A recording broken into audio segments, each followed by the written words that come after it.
اعوذ باللہ من الشیطان الرجیم بسم اللہ الرحمن الرحیم۔ ناظرین، غزوہ خیبر کے موقع پر ایک چرواہا حضور اقدس صلی اللہ علیہ وآلہ وسلم کی خدمت اقدس میں حاضر ہوا۔ وہ یہودیوں کی بکریاں چرایا کرتا تھا۔ اس چرواہے نے جب دیکھا کہ خیبر سے باہر مسلمانوں کا لشکر پڑاؤ ڈالے ہوئے ہے، اس کے دل میں خیال آیا کہ میں جا کر ان سے ملاقات کروں اور دیکھوں کہ یہ مسلمان کیا کہتے ہیں اور کیا کرتے ہیں۔ چنانچہ بکریاں چراتا ہوا مسلمانوں کے لشکر میں پہنچا اور اس نے پوچھا کہ تمہارے سردار کہاں ہیں؟ تو صحابہ کرام رضوان اللہ علیہ اجمعین نے بتایا کہ ہمارے سردار نبی کریم صلی اللہ علیہ وآلہ وسلم اس خیمے کے اندر ہیں۔ پہلے تو اس چرواہے کو ان کی باتوں پر یقین نہیں آ رہا تھا اور اس نے سوچا کہ اتنے بڑے سردار ایک معمولی سے خیمے کے اندر بیٹھ سکتے ہیں۔ اس کے ذہن میں یہ تھا کہ جب آپ اتنے بڑے بادشاہ ہیں تو بہت ہی شان و شوکت اور ٹھاٹھ باٹھ کے ساتھ رہتے ہوں گے، لیکن وہ تو کھجور کے پتوں کی چٹائی سے بنا ہوا تھا۔ خیر، وہ اس خیمے کے اندر آپ صلی اللہ علیہ وآلہ وسلم سے ملاقات کے لیے داخل ہوا اور آپ سے ملاقات کی اور پوچھا کہ آپ کیا پیغام لے کر آئے ہیں اور کس بات کی دعوت دیتے ہیں۔ حضور اقدس صلی اللہ علیہ وآلہ وسلم نے اس کے سامنے اسلام اور ایمان کی دعوت رکھی اور اسلام کا پیغام دیا۔ اس نے پوچھا کہ اگر میں اسلام کی دعوت قبول کر لوں تو میرا کیا انجام ہوگا اور کیا رتبہ ہوگا۔ حضور اقدس صلی اللہ علیہ وآلہ وسلم نے فرمایا کہ اسلام لانے کے بعد تم ہمارے بھائی بن جاؤ گے اور ہم تمہیں گلے سے لگائیں گے۔ اس چرواہے نے کہا کہ آپ مجھ سے مذاق کر رہے ہیں، میں کہاں اور آپ کہاں؟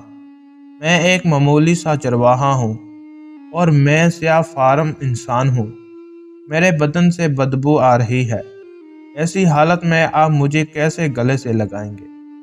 حضور اقدس صلی اللہ علیہ وآلہ وسلم نے فرمایا کہ ہم تمہیں ضرور گلے سے لگائیں گے اور تمہارے جسم کی سیاہی کو اللہ تبارک و تعالیٰ تبانی سے بدل دیں گے اور اللہ تبارک و تعالیٰ تمہارے جسم سے اٹھنے والی بدبو کو خوشبو سے بدل دیں گے۔ یہ باتیں سن کر وہ فوراً کلمہ شہادت پڑھ کر مسلمان ہو گیا۔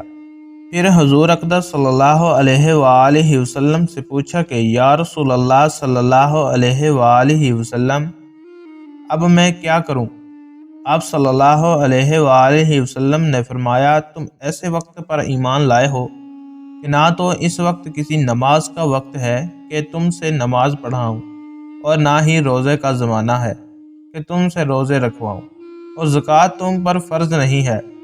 اس وقت تم صرف ایک ہی عبادت کر سکتے ہو جو تلواروں کی چھاؤں میں سر انجام دی جاتی ہے، اور وہ جہاد ہے۔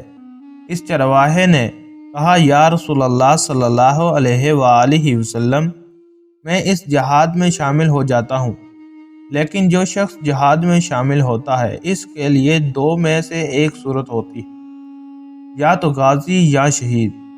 اگر میں جہاد میں شہید ہو جاؤں تو وہاں میری کوئی ضمانت لے؟ حضور اقدس صلی اللہ علیہ وآلہ وسلم نے فرمایا کہ میں اس بات کی ضمانت لیتا ہوں کہ اگر تم اس جہاد میں شہید ہو گئے تو اللہ تبارک و تعالیٰ تمہیں جنت میں پہنچا دیں گے اور تمہارے جسم کی بدبو کو خوشبو میں تبدیل فرما دیں گے اور تمہارے چہرے کی سیاہی کو سفیدی میں تبدیل فرما دیں گے۔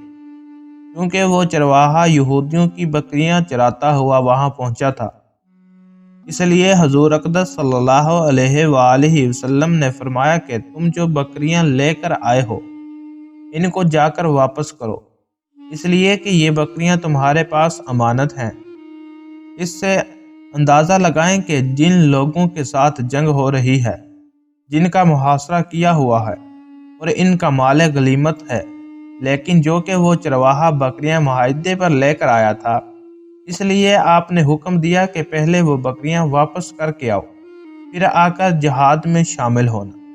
چنانچہ اس چرواہے نے جا کر بکریاں واپس کی اور واپس آ کر جہاد میں شامل ہو گیا اور شہید ہو گیا۔ جب جنگ ختم ہوئی تو حضور اقدس صلی اللہ علیہ وآلہ وسلم لشکر کا جائزہ لینے لگے۔ ایک جگہ آپ صلی اللہ علیہ وآلہ وسلم نے دیکھا کہ صحابہ کرام کا مجمع اکٹھا ہے۔ جب آپ قریب پہنچے تو ان سے پوچھا کہ کیا بات ہے؟ صحابہ کرام نے فرمایا، جو لوگ جنگ میں شہید ہو گئے ان میں سے ایک آدمی ایسا بھی ہے جن کو ہم سے کوئی نہیں جانتا۔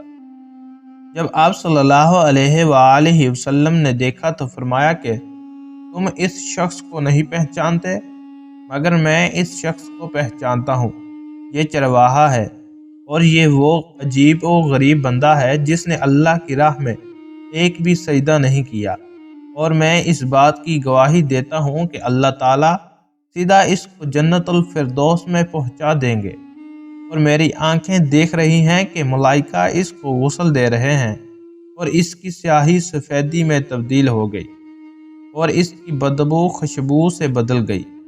ناظرین اندازہ کریں اور دیکھیں کہ اگر کچھ عرصہ پہلے اس چرواہے کو موت آ جاتی تو سیدھا جہنم میں چلا جاتا، اور اب اس حالت میں موت آئی ہے کہ ایمان لا چکا ہے، تو سرکار دو عالم صلی اللہ علیہ وآلہ وسلم کا غلام بن چکا ہے۔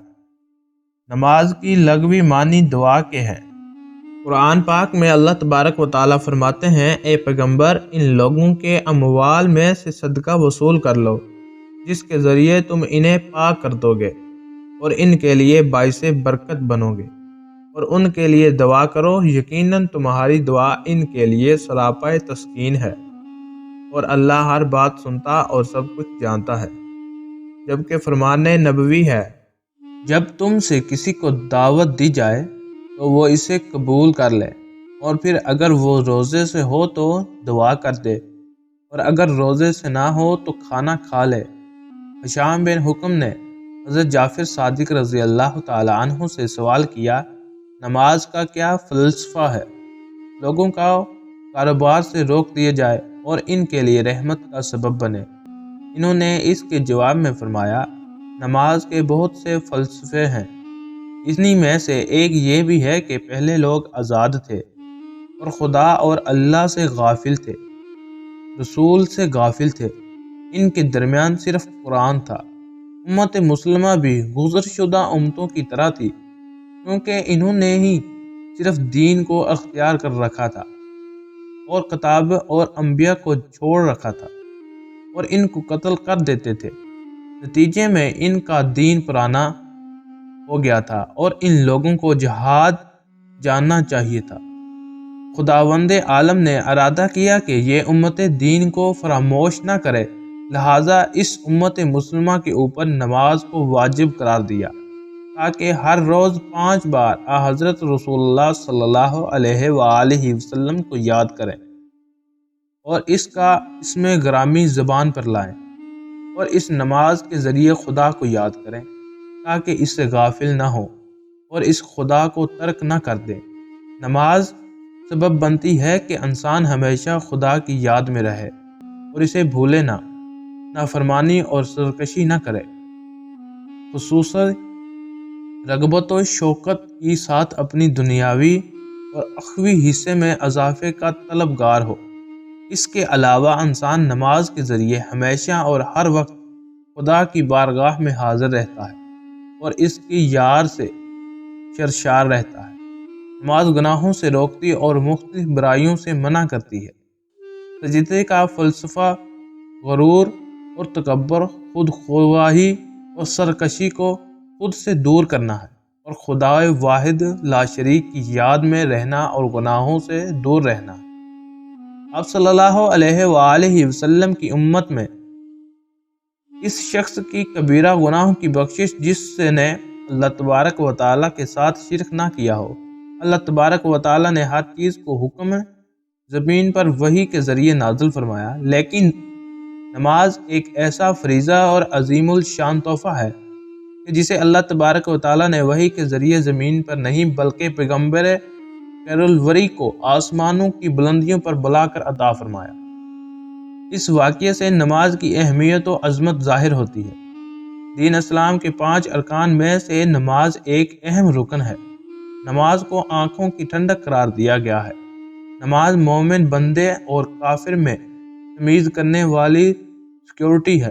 نماز سے دلوں کو سکون اور قرار حاصل ہوتا ہے۔ نماز قرب الہی کا بہت بڑا ذریعہ ہے۔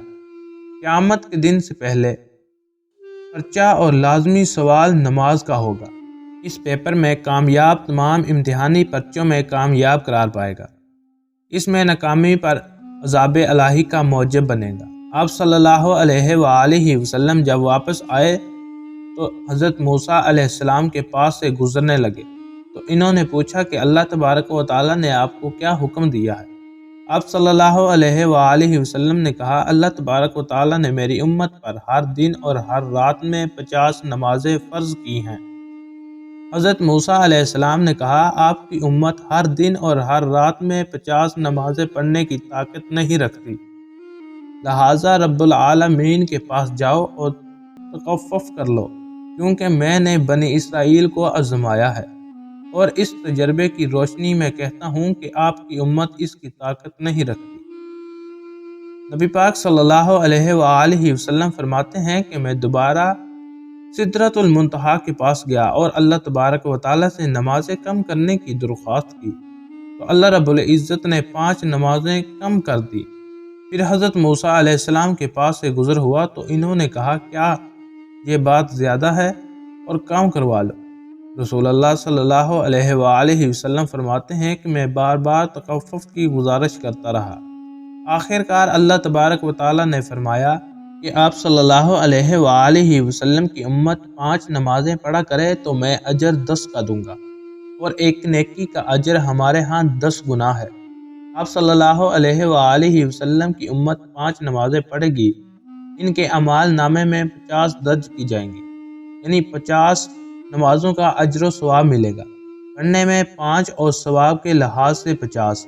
نبی رحمت صلی اللہ علیہ وآلہ وسلم نے اس موقع پر ارشاد فرمایا، جو نیکی کا ارادہ کرے گا اس کے لیے نیکی کرنے سے پہلے ہی ایک نیکی لکھ دی جائے گی۔ سبحان اللہ! غور فرمائے کہ 5 نمازوں کا اجر 50 کا پائے۔ آج کتنے لوگ ہیں جو نمازیں پڑھتے ہیں؟ اگر میں یوں کہوں تو وجہ ہوگا کہ 5% مسلمان نمازی ہیں، لیکن ہم معراج بڑی دھوم دھام سے مناتے ہیں، انہیں اعلیٰ سے اعلیٰ قسم کے پکواتے ہیں، جلوس نکالتے ہیں، مسجدوں، میناروں، سرکاری و غیر سرکاری اداروں اور عمارتوں پر چراغاں کیا جاتا ہے۔ کوئی روزہ رکھتا ہے تو کوئی رات کو قیام کرتا ہے۔ حالانکہ شریعت محمد صلی اللہ علیہ وآلہ وسلم میں ان رسومات کا کوئی ثبوت نہیں۔ معراج کی اصل روح نماز سے ہم غافل ہیں۔ جس چیز کا ثبوت اس کے اہتمام سے کیا جاتا ہے اور جس چیز کے کرنے کا حکم دیا گیا ہے اس کی پرواہ نہیں۔ مومن من جانب اللہ سے تحفہ ہے، اس کی قدر کریں۔ غور فرمائے کہ ہمارا کوئی عزیز رشتہ دار ہمارے گھر میں تحفہ لے کر آ جائے اور ہم اسے قبول نہ کریں یا قدر نہ کریں تو وہ ہمارے ساتھ تعلقات ختم کرنے کو تیار ہو جاتا ہے۔ کیا اللہ رب العزت کا ہم پر اتنا بھی حق نہیں کہ ہم نماز پڑھ کر اس کے تحفے کو قبول نہ کریں؟ اللہ تعالی ہم سب کو عمل کرنے کی توفیق عطا فرمائے اور 5 وقت بعد جماعت نماز ادا کرنے کی توفیق عطا فرمائے۔ آمین یا رب العالمین۔ اگر آپ اس طرح کی ویڈیو دیکھنا چاہتے ہیں تو ہمارے Shiraz T V YouTube channel کو لازمی سبسکرائب کر لیں۔ جزاک اللہ۔